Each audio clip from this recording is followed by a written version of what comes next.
How's it going? It's good. How are you? Good. And you are Nicole.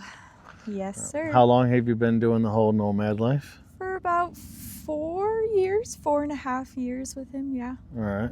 What are some of the pros and cons that you've came across so far? You just have to be prepared. Don't be scared and everything. Pros are, you're free, you're on the road. Cons, you're always going to run into cons. Like, where's the money going to come from? Where am I going to go? Where am I going to sleep? But if you just, really plan where you're going to go and really, anticipate where you're going, you can pretty easily weigh out all those cons. Good. What brought you to doing the nomad life? To be honest, I started off not really knowing the nomad life as much as I do now. I had a great childhood, great steady parents, great household and everything, just living in, traveling in a camper sometimes, we would go camping and stuff. But it was really after I met him. I was just in a really rough patch, drinking a lot and everything. I met him and he really showed me the lifestyle and everything, and then I got into traveling because I was a full-time in the medical field and everything, doing my own stuff, my own 9-to-5 job, but I was really getting tired of it. So working the 9-to-5, what aspects wasn't working for you? The aspects that weren't working for me was the people in the medical field that I was working with were, what can I gain from it? What money can I gain from it? They weren't really there for the patients anymore or cared for the patients. So I lost the feel of wanting to be in it because a lot of people were so money driven and not really sociable with the patients and everything. So it made me just lose all my faith in what the medical field really was. So I took that time and we left for California, and that's really when it started, is my nomad experience. Since you've done this nomad lifestyle, has the working atmosphere changed as well? Yes and no. So I started picking up more of the old stuff I started to do, working in grocery stores, working in fast food restaurants and everything, and I started to like that environment more. Still fast paced like the medical field, but I still got that customer relation, and I actually liked it a lot more. I've done some caregiving jobs on the road, and those have been good. Still with the connection with the person, and that's really what I try to find, is connections with people on the road.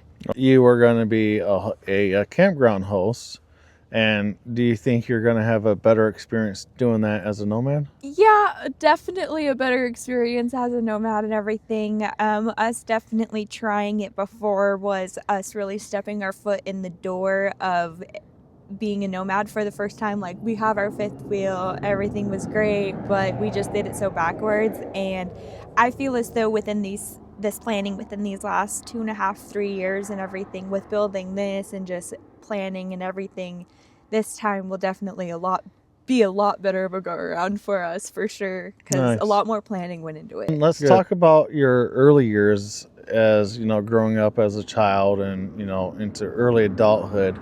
Was there any moments where it just dawned on you that the normal life wasn't for you?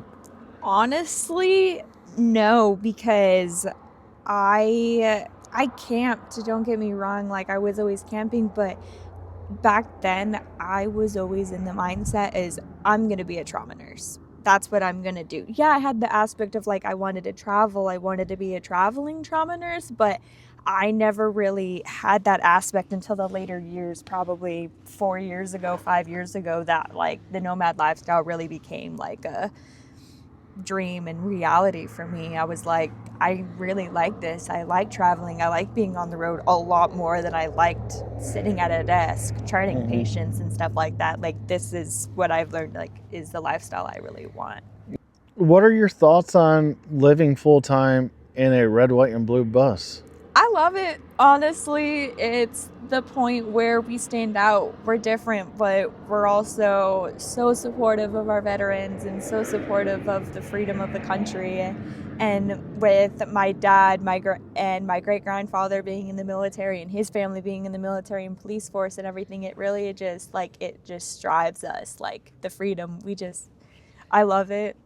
I mean, I love being different, so. With living on the road, obviously being a female, even though you do have Matt, do you ever get nervous about parking in random places?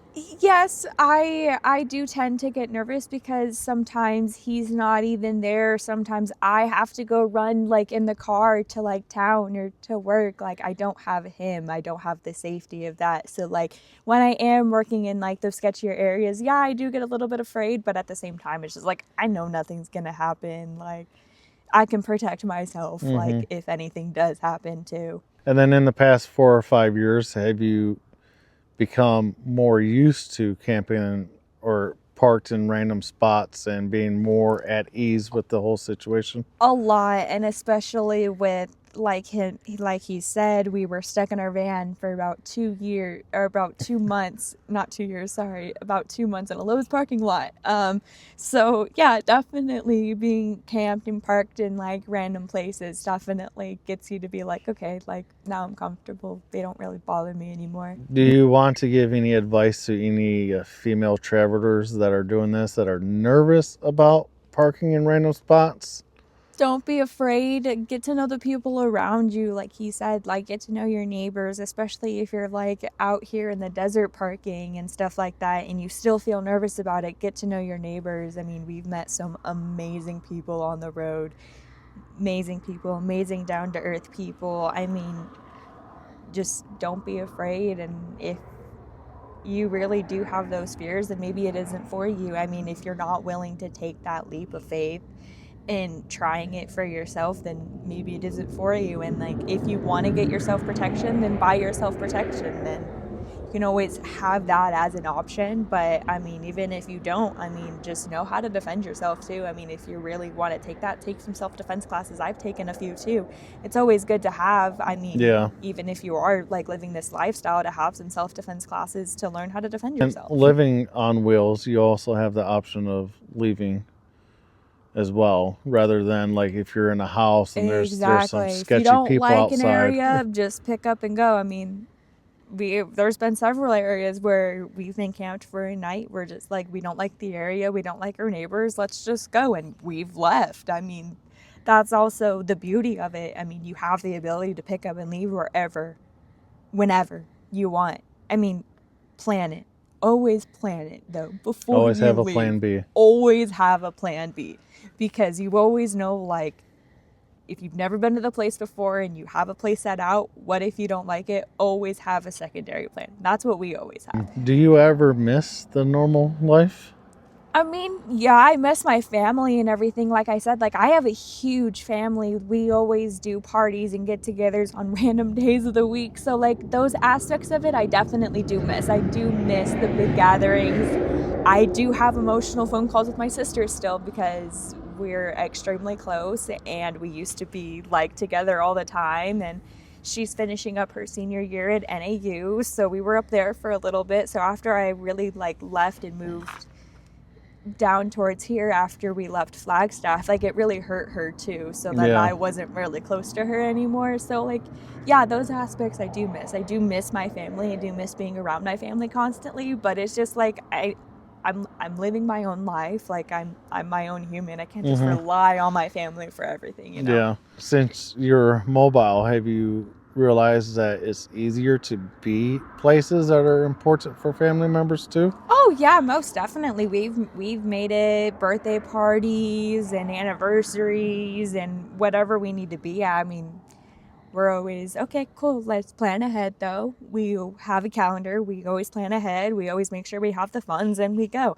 My parents also make it a priority for them when they come up and visit us all the time. I mean, for Christmas when we were here, they came a couple of days before Christmas and spent Christmas with us in Lake Havasu. So I mean, that was super fun. So it's just like those little moments. Like, we always make sure we make time for our family.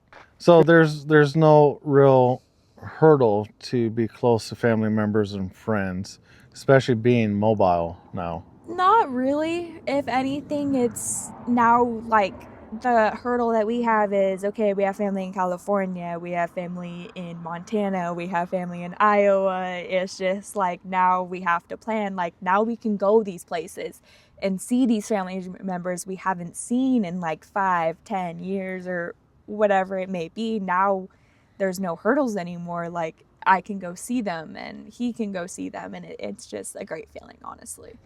Would you ever go back to the normal world? After experiencing everything that I've experienced being on the road, I don't miss the real life at all. I don't miss the stresses of trying to figure out, how am I going to pay this bill? Because the bills just pile up when you're living in an apartment. Honestly, you're paying for trash, you're paying for your internet, you're paying for everything. Living this lifestyle is just like, okay, how am I going to get some gas or anything? Like, I don't really have the problems of what am I going to do next type of situation. It's all kind of like planned out here. Mm-hmm. And it's a lot more planned out in the future. Like, okay, this is the break of when there's no income coming in. What do we need? And we'll make sure that we're all stocked up. We're full on gas. We're full on everything that we need to survive for that period of time. And that's actually worked out a lot better than actually like living in a household. Where do you plan on being as yourself in the next year as a nomad? We definitely, myself, like I want to explore more, see the lifestyle more, really like branch out. Like, what can I do? Like, get into maybe some rock art, you know, like a side gig. I don't, it's just like gaining the knowledge of like, we're still new to this. I mean, yeah, we've been a couple of years, but now it's just like, yeah, we experienced the van life and the living in minivans and smaller vehicles, but now we're experiencing our first year in this. There's so many more things we can learn because now we're living in a bus, and it's a lot different than living in an RV. It's a lot different than living in a van. It's just like there's so many things that like entail, like, it's just the beauty of it. It's the difference of it. It's, yeah, you always see RVs on the road, but you never see a bus. And that's what I really wanted. I wanted to be different. And it's really like just gaining the knowledge of like, what else can we do to be different in the next year? Is there any advice that you would give any new nomads or people that are thinking about doing this?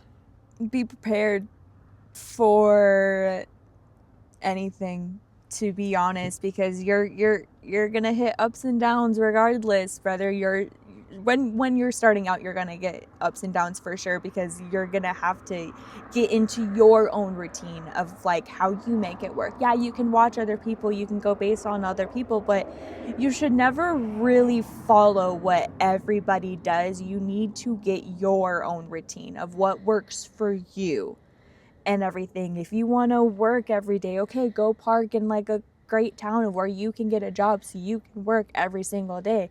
Okay, I want to be in the middle of the desert because I have solar and I have a generator and I don't need to be reliant on power or anything. Okay, then come out in the middle of nowhere. There's so many websites, there's so many resources that you can find all these camping spots.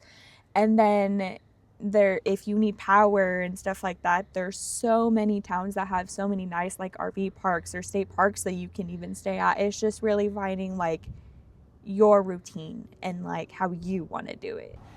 Well, I think that's it for this interview. I do Alrighty. appreciate you, Nicole. You're welcome. Thank you. You're welcome.